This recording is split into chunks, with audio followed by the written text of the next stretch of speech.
Hey friends, Aaron from Automate All the Things here wanted to present or introduce or give you some context around this stream clip.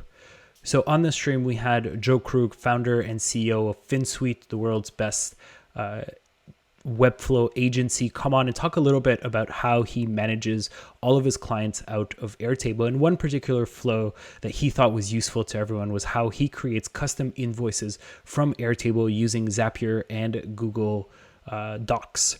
So this custom invoicing has really helped him streamline his workflow out of Airtable. And so I thought I'd bring it and show it as a stream clip.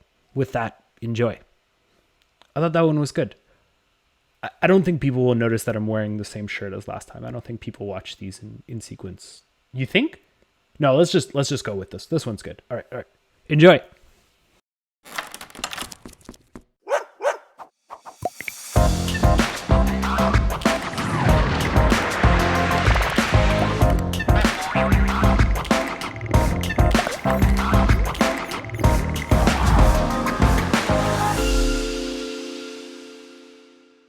And then we should see Joe's screen. There you go. Automate Nice. FinSuite. So Okay. let me know in the chat if you can see this. I'm not doing anything. I'm actually going to take a little pina colada, just listen to Joe talk about his base. So Joe is now sharing, the base out of which his whole team manages invoicing.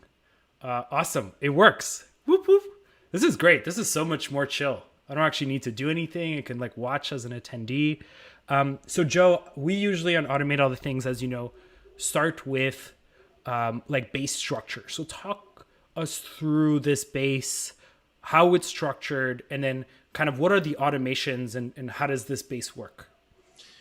Sure. So we are using Airtable, Zapier, and Google Drive. Those are the primary components for this flow of information. Getting onto the base, we have 3 tables here: invoices, clients, and invoice payment methods. This is exactly from our setup at FinSuite. It is identical. And this is how we like to manage the information. We have a list of our clients. It has their name, their contact, their preferred payment. That's all we need for our clients. Our invoice payment system is a list of all the payments that the payment types that we can accept. This is for pre-filling information in the invoice, which is a really important component for me. Something that didn't work for Wave, that didn't work for PayPal. There was no automatic pre-fill of information based on that client's information. So these are working together. Yeah, please. So essentially, I need to start using my hands here. You essentially have a structure of which a client has a certain type of payment methods, right? So maybe PayPal, whatever they use. Where do you keep kind of that client invoice? Like, what information do you need to put on that invoice? Where do you keep that information?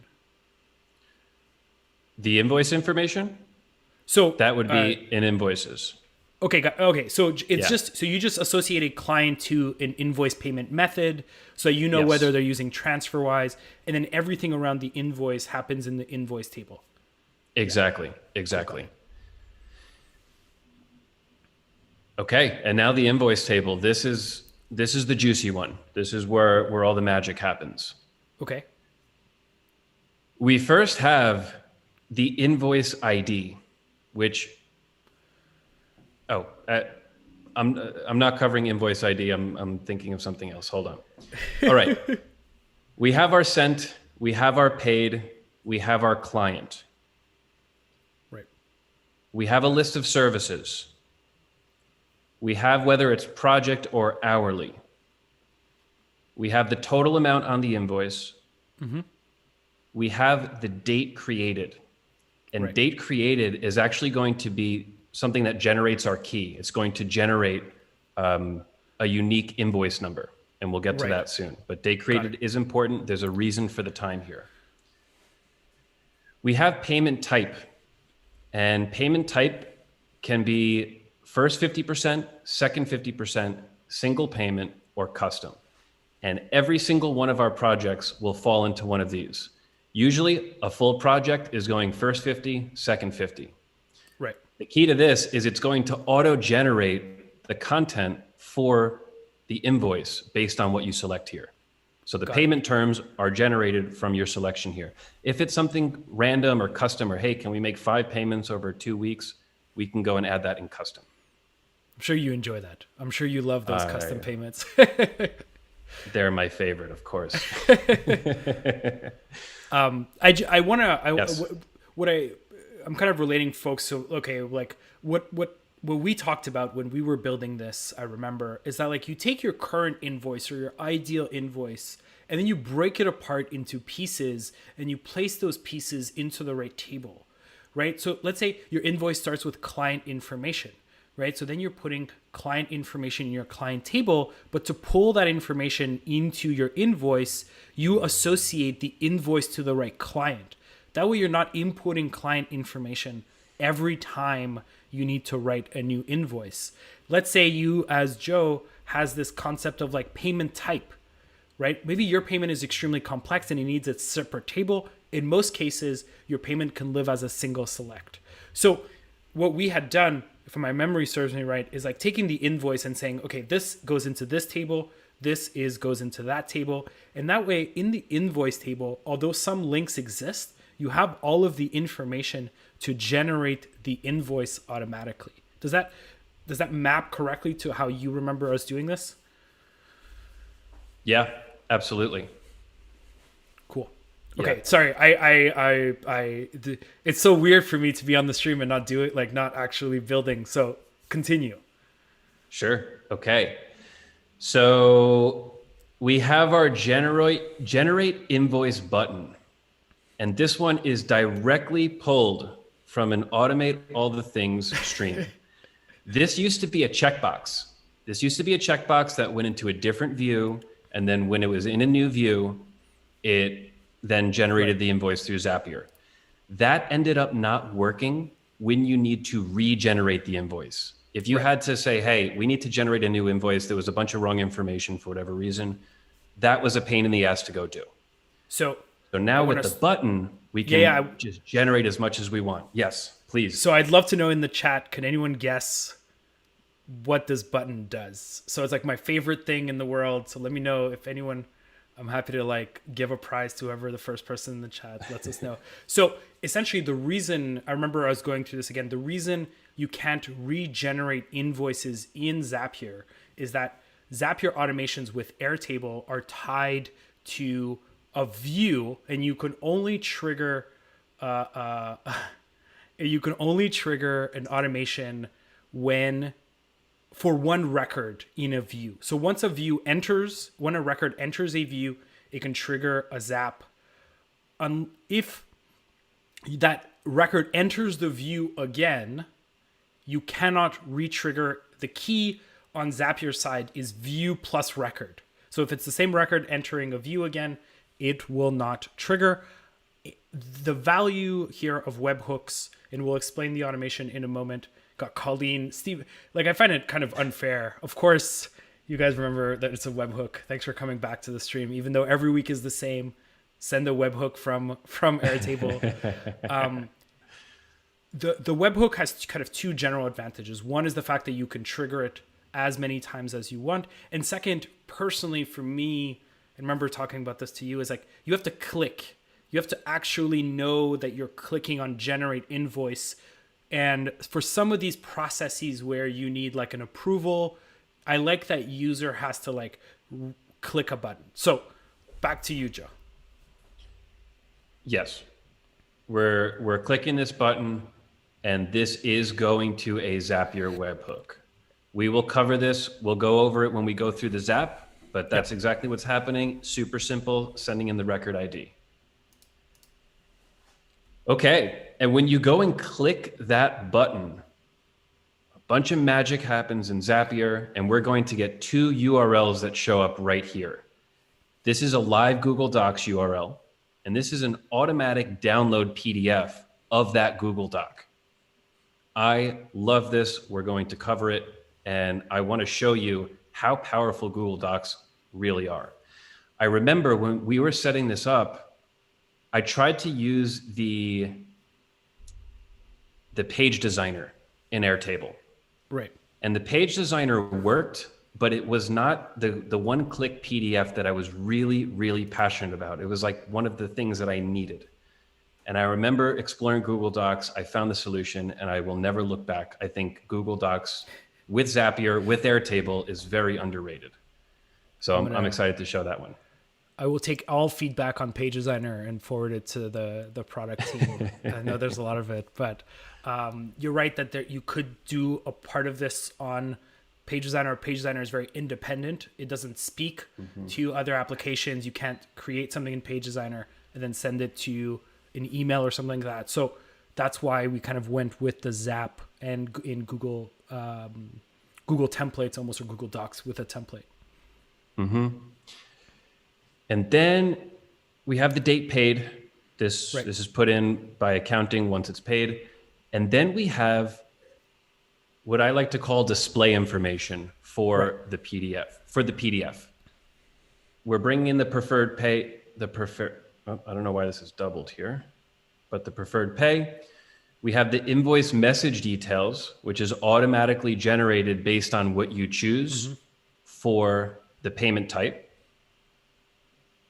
So you could see right here, we have things like this invoice represents the full payment of all services. This is a custom message.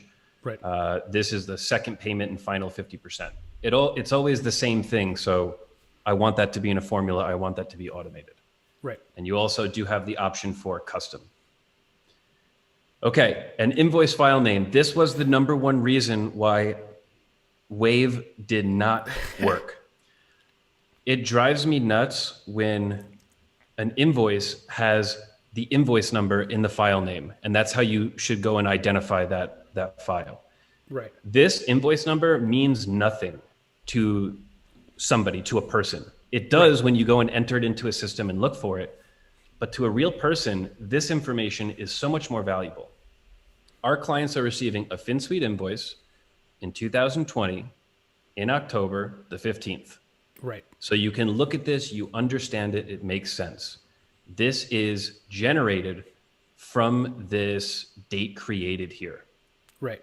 So we have the date format, date created, and as long as you don't have the same invoice created within the same minute, it will always be unique. Awesome. Yeah, I love that idea. This is of great.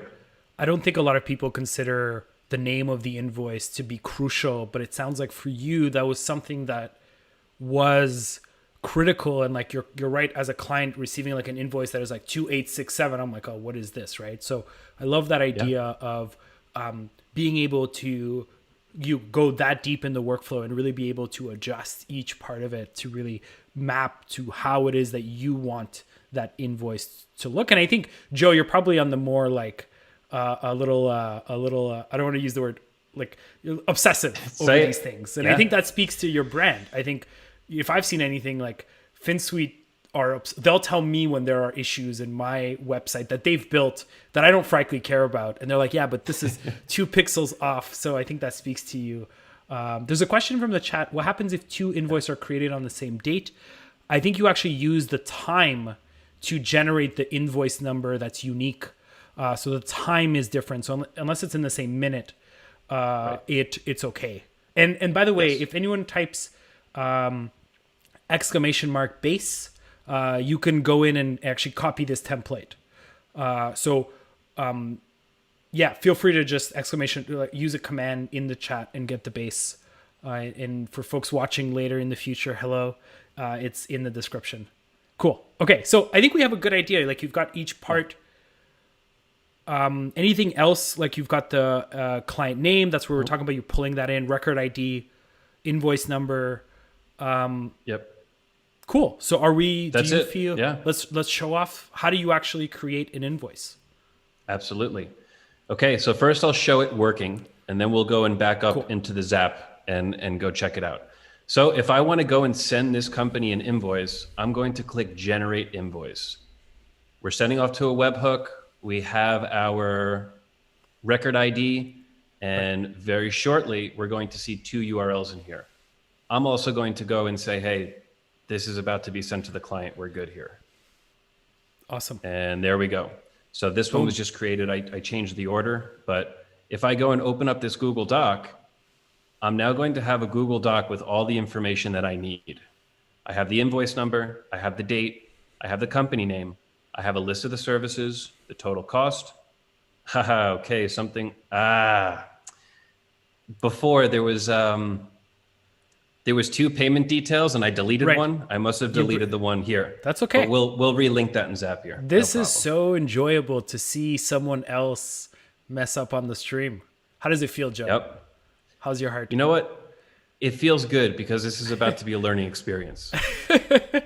I like it. I say that I'm too ready. to make myself feel better. That's awesome. It's actually fun. I agree with folks who come to the stream to see.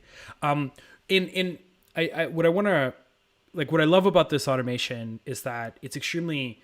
Let's say you have the client email and you feel comfortable sending it off directly in the Zap. You can do that, right? So you can send off that invoice. You can add your branding. You can do whatever it is that you want for that invoice to be completely unique for you. That name was super important.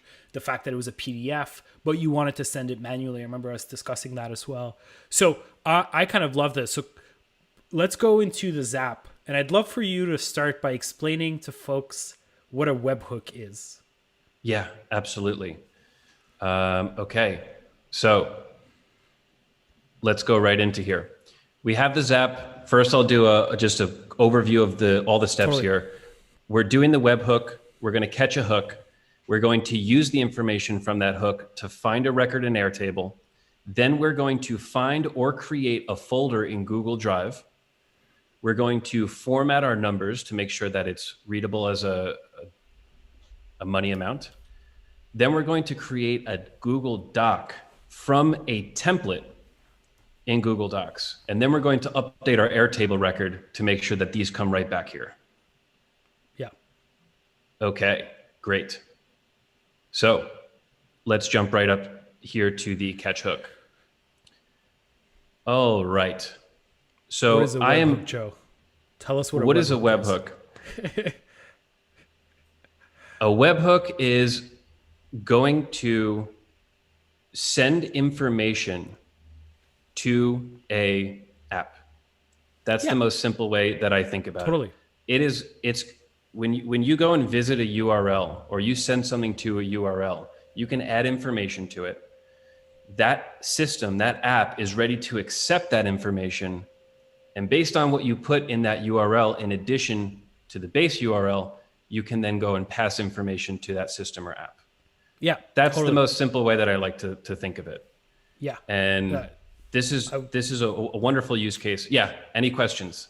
Any comments on that? Okay. No, I love it. I'm good. I'm hand signaling here my enjoyment for how you explain webhooks. Good. So we are catching a hook and we have a custom webhook URL. I would go and copy this, and right here in the button, you can see, that we have the base of this right here. What I just copied is right here. We're going to add a query to it with our record ID in Airtable, and it's going to be the value of our record ID.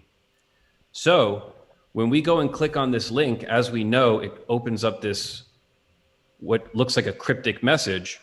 That is passing in our Airtable ID for that record. And now Zapier knows, okay, we now have this in our stream of information. Now we can go and use this somewhere else. And we are using it right here. So we are going to find our record in Airtable. And that is directly from our query string record ID. There we go. Yep. That's right from our webhook. Yep. Cool.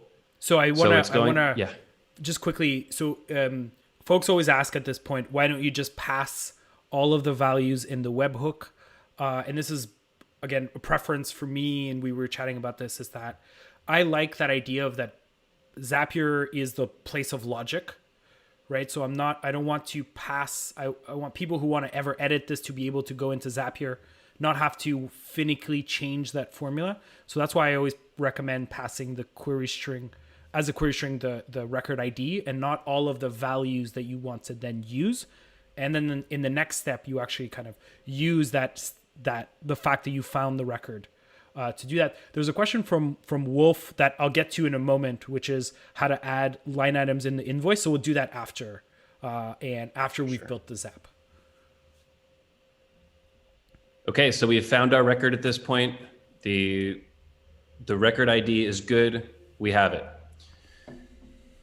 Now we can use all of the information from that record. And what we're going to do is look for a folder with that client's name in it. And here, let me, hold on one second. I really do want to show this.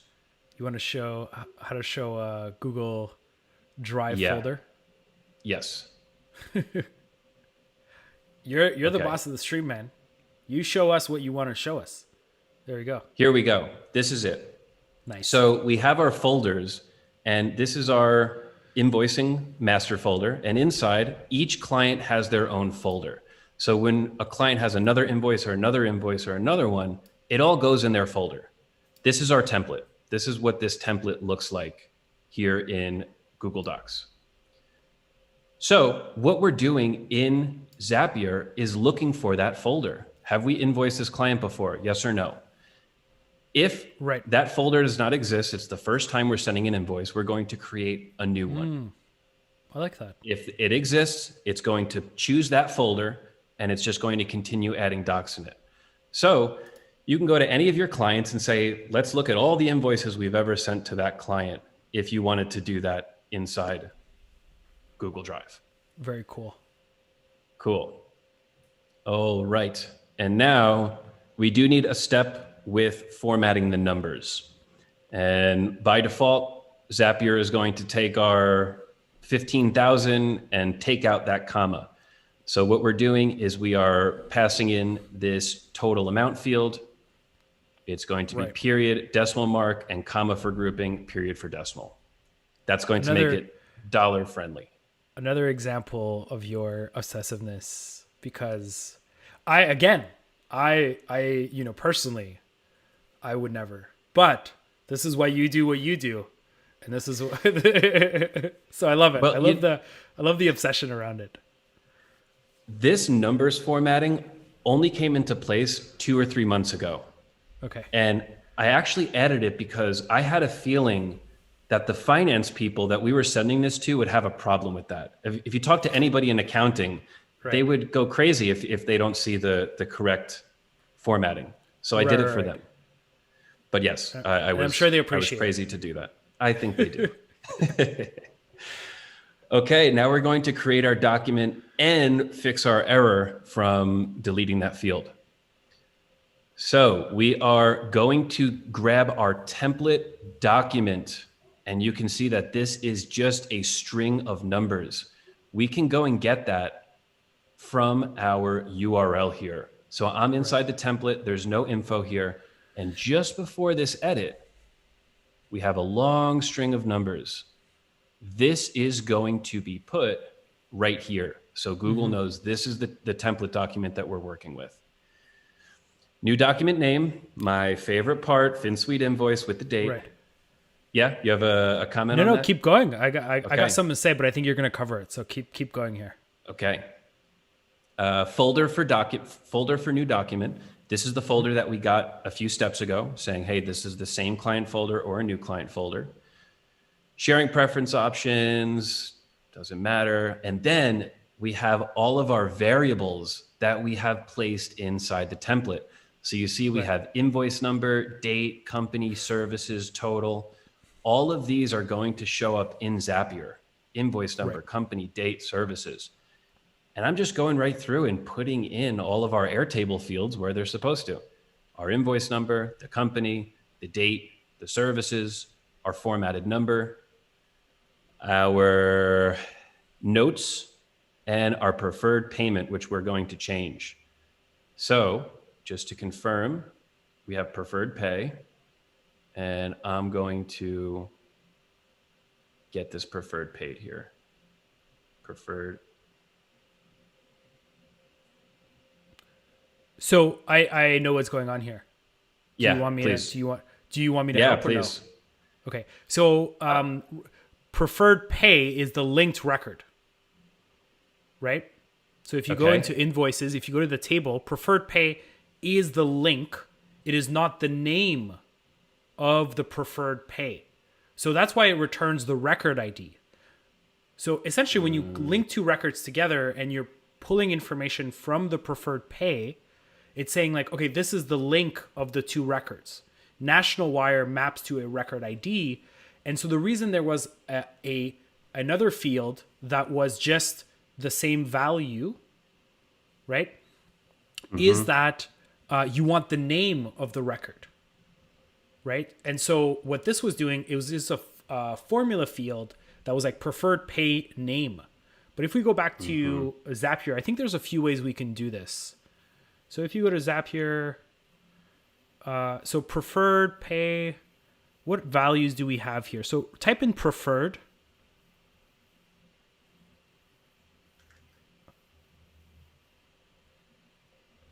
There we go. Preferred. What is preferred pay info? That's the one I accidentally deleted when I was going through the table. Oh, I okay. think I'm going to try to undo what I did here. Yeah. You can even do check in your base. This is what we need. There we go. Yeah, there you go. Preferred pay info. That's a lookup, and it brings in. So it's actually a lookup on the primary field, which is kind of weird, but totally fine. It still brings you into a linked record, but I think if you take the preferred pay info, you'll be okay. Yes. So you should be fine now. Okay. So we are all locked in for preferred pay info. Okay, good. All right, so we have created the Google Doc. We have all of our variables in there. We're putting in the exact information. And also know that as a template in Google Docs, you can do any styling here. You can make this incredibly branded. We decided it's going to be plain, it's going to be simple, nothing. But if you really learn how to format and style a Google Doc, the options are endless here. Yeah. Totally. Okay. Nice. And now we'll close this and we're going to go and update this record in Airtable. Now we are going to go find this original record, the record that we're working with, and we are going to now go put in our Google Docs URL and our download PDF URL. Right. When you are using Google Docs, they give you a lot of options here. This is really, really powerful, all the things you can do with this. My favorite is the download PDF, which when you're in here, if you were to go and click this URL, opens up a new tab, and I am now going to be downloading a PDF in my browser, which is great. Very cool. So there we go. Yeah. Nice formatting there on the 20,000. That looks really good. Yeah. I'm happy there's a comma there. Yep. Big numbers require lots of commas. I didn't actually know you could do that. I didn't know that there was an output of the Google Docs step that lets you then, so some of the other outputs I just saw there was like last modified by who created, right? So things like that where you can see what the sharing levels are. So the output of that Google Doc is actually a ton of information, right? So we've got, a bunch of formats you can download it to, HTML, which I'm sure a bunch of people might want to play around with. This is really cool. I didn't know that. So that's awesome. Yeah. And that's it. That is the full flow here. Love it. Yeah. This is the full system. And actually, I really want to just test this and make sure that our change here did work. So I'm going to go and I'm going to generate this and make sure. I would say it's about 50-50 because you undid, right? I undid. You should be okay. Yeah. Okay. So I'm just going to go right and download PDF. Sometimes I don't even open up the Google Doc. Right. And when it just works. You still got the record ID. Come on. So I think we can do this in a few ways. If you go into, I don't know if we want to be debugging this live because I'm very weary of making you look bad for debugging this live. So go into preferred pay info. It's a lookup field. Yeah. Right. So it's a lookup field, but you're not looking up the info. Yeah. You don't. I don't know what. Yeah. I don't know how this happened, but this is the wrong lookup. Yes. This needs to be No, this needs to be, whoops. Oh no, client. So right now, I think what you need to do to restructure this a little bit is that your preferred payment is at the client level. Right. You need to, man, this guy knows. Yeah. This is not Joe's first. There we go. Yeah. No. Ooh, this is a new UI info. Yep. So I think you already have the preferred payment type linked, right? I'll let you do this. I'll let you do it. Talk us through what you're thinking. What information do you want? So I need to bring this text into this table. Right. Okay. And what I'd like to do here is to first get this payment info into our clients table, because we already have a link from our clients to this. So do you have a link between clients and invoice payment methods already in your table? Clients? Yeah, absolutely. So it's just a question of looking up the info at. So you already have that link. What? You already have preferred payment. So just create a lookup that pulls in invoice payment methods. Why am I doing a link? It's a lookup. Because you're on stream. It's very stressful. It's a very stressful moment, Joe. You know? So you already have preferred payment. Preferred payment. And then you want to go and get the info. And the info. Okay. And you know what?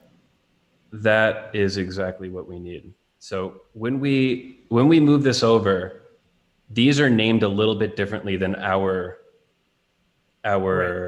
base, but we have it here. Okay. So this is payment info. We have this here, and now we can go and pull in this information from the right place. Yep. Bam. Okay. There you go. There we go. That should work. And that's already set up. So now we should just be able to generate this invoice. Generate this one too. You're confident. You're a very confident man, Joe. I'm not as confident. I feel good about this. I feel good about this. Okay. Let's give it a look. Oh, it's going to download. We have to wait. This is very stressful. All right. There we go. It worked. Yeah. All right. We got the custom message. We got the payment details. We're good. I wish we had set that up. So awesome. I think we can do a little success. We can do a little success right there. I don't know if there we go. Oh no, the confetti goes over. Oh no. Let's do that again. We need confetti. Guys, this is on me. We can do that again.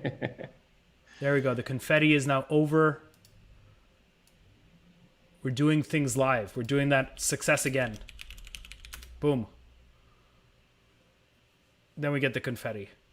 Awesome. So that was the first part of what I wanted to show you. And I do want to kind of, before we jump into the second part, which is showing this new app that you're building on top of Airtable, which